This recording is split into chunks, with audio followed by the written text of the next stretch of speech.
Okay, so this was supposed to be a video, but I couldn't make it because I didn't have any footage, and I'll, I'll explain in a video soon on why I didn't have footage, and this is why this is only a recording and such, so stay tuned.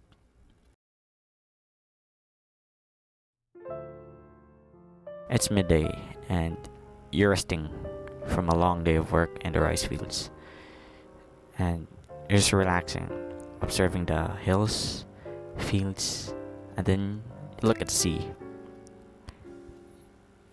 and you see three strange ships, which the design is unfamiliar, alien to you, and they are followed by smaller ships, balangais, the one you usually see in the port, the ones belonging to the Raha. And then, as they slowly sail into the port, okay, they lower their sails, raise their flag, and then suddenly you heard loud bangs and booms. They fire their cannons, and you must be thinking like, what is this? Another raid of the pirates, the Moros? So yeah, you run for your life, and the others too. 500 years ago, our ancestors just got their PTSD triggered by a strange white man from the other side of a globe. And it's all just because they, they fired their cannons as they entered the port as a sign of respect. But yeah, just don't question that. That's European culture back then. So, yeah. Strange white man lands at port. That's gonna be a headliner at the Sugbu Times. Takna sa Sugbu. So now you're here, and will you be willing to listen to my random rambles on history and such? And today I'm gonna be tackling about the 500th anniversary of the landing of Magellan. To give you context on how the hell did Magellan reach Cebu, okay, I'm just gonna go straight to the time he was at Limasawa. Pretty sure it was that, as it was stated in the records of Pigafetta that it was Mazava, but I don't know. Real historians, correct me if I'm wrong. Okay, so just right after baptizing the population there, the chief, they were like, "Where's the nearest port?" And the chief was like, "Well, here are some prosperous ports," and then he recommended Sugbu because it was the most prosperous of them all in the region. And so Magellan sailed there to on his way to the Maluku Islands, or the so-called Spice Islands, and to get some provisions too. So yeah, he sailed there. He arrived on Sugbu on the 7th of April, and according to Pigafetta's records. And so yeah, as Magellan reached Sugbu, and he gave them all PTSD, and that's not a very good remark for a first meeting, right? Fortunately, the interpreter, which is a slave, Enrique of Malacca, Pigafetta states that he was from Sumatra, but we don't really know. Um, just reassures the people that it's a sign of respect. There's no harm. So yeah, they all just calm down.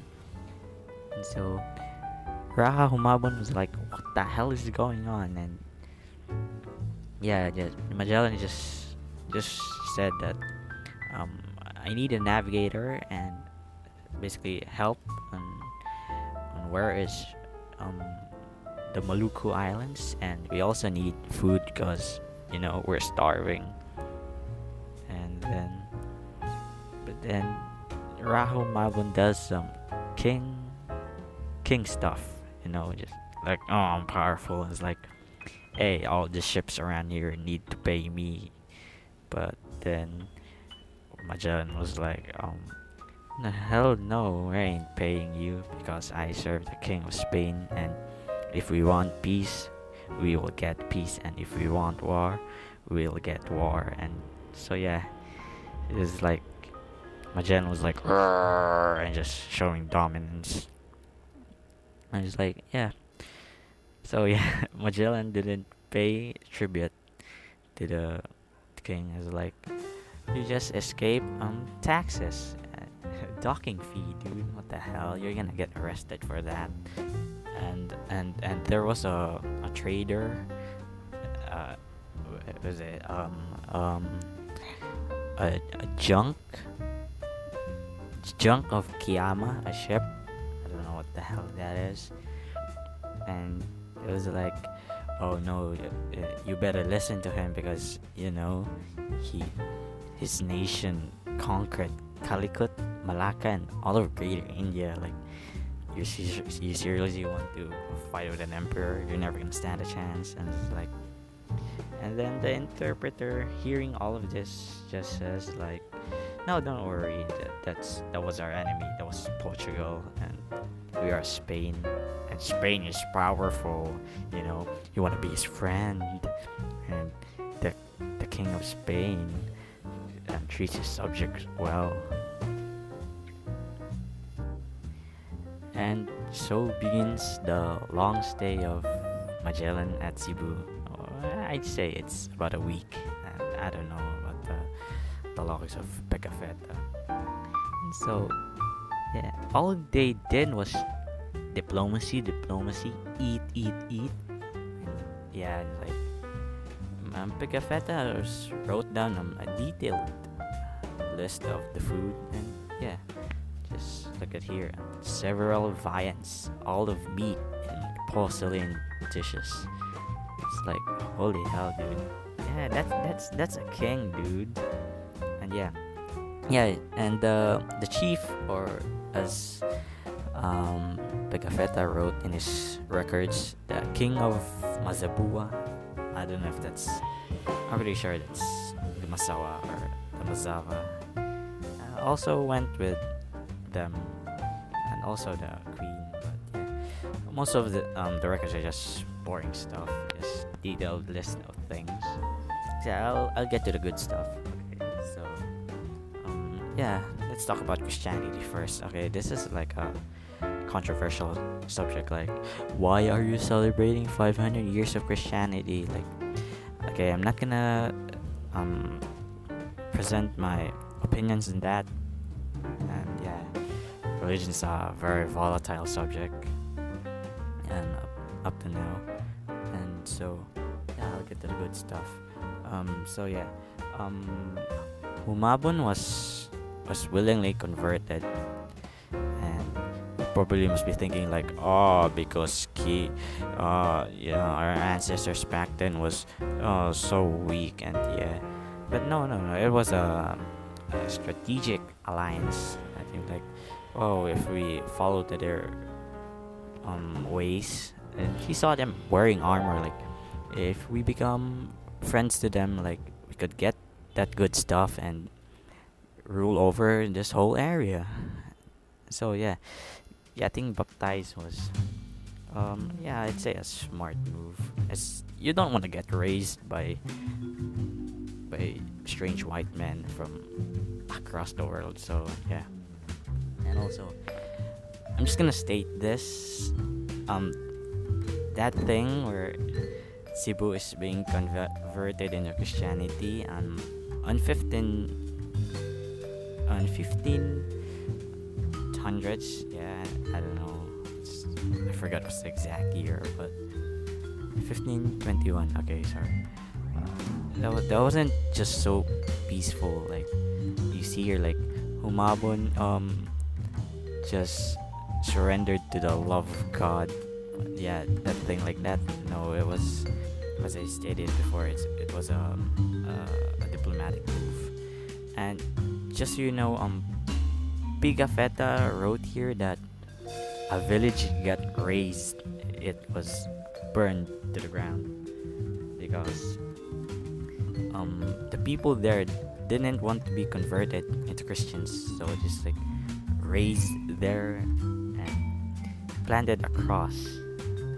Yeah, that's probably the Magellan's cross.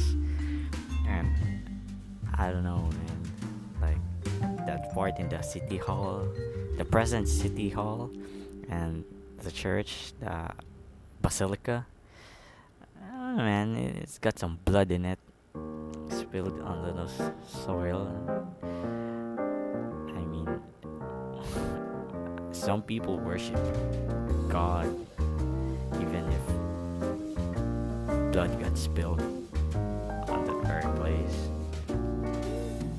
And then, yeah, I mean, there was a good cultural exchange. Yeah, Pigafetta stated that glass was sought after in the region, and it is rare. It's rare, and the natives do have very cool stuff. And at the time of baptism of Humabon and the peoples there, yeah, and Magellan, Pigafetta wrote down detailed information, the idols, animistic idols of the natives, which is pretty cool. And you see how the white man getting fascinated on the culture of the natives, and the natives also getting fascinated by the culture of the Europeans. And yeah, it was stated in the records that Queen Humabon, Queen Juana, I forgot what her native name was. And yeah, she was like in awe of the idol of the Santo Niño, the baby Jesus, the holy child, Santo Niño. Like, that gave her more drive to being baptized. I was like, that must be pretty cool.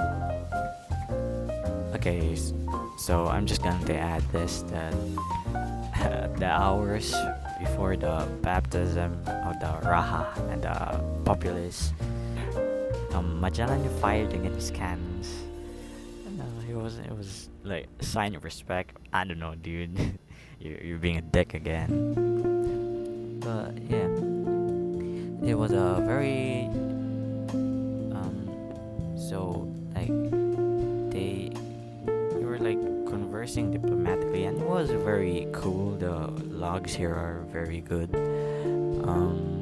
And so like Magellan was asking Humabon, like, do you have a successor if you died? And it's like, no, I don't have one. I only have daughters. The one that is the prince right now is actually my nephew, which is going to be Raha Tupas, which is very strange because several decades later he would meet Miguel Lopez de Legazpi. So like he's a relic. And yeah, so Magellan was doing diplomatic stuff in the Sugbu, and yeah, I was being friends to the neighboring towns. And yeah, I'm just gonna add this, that Magellan has the power of God. Like one time, he already directed that the people must burn down their idols because they're Christians now, and it's like he saw people still worshiping to their idols, and he got mad. He was like, why are you still worshiping those things? Like, you're Christians anymore, don't worship those things anymore. And the people were like, no, we're not doing this on our sake. There's a sick old man. He's very sick. He couldn't speak for 4 days. Please, we're just doing this for the sake of him. And so it's like Magellan was like, if you were true Christians, you will pray for him and you will just be alright. And so like yeah, Magellan arranged a grand procession to the man's house, and was like, "Hello there, sick old man. I'm here to baptize you and pray for you that you will be healed." And then, boom, the man spoke, and he was like, "Oh!" And then Magellan was like, "See, God can heal people. Now burn down all your native idols and stuff." Okay. And so yeah, speaking of, as I stated previously, the diplomatic talks and stuff. Yeah, the another chief of the island of Mactan, Zula, he allied with Magellan and the others too, except Lapu-Lapu, and you know, but Lapu-Lapu he was basically raiding merchants, and Humabon got mad and stuff. But yeah, that's another story for another day. So thank you for listening, and see you soon.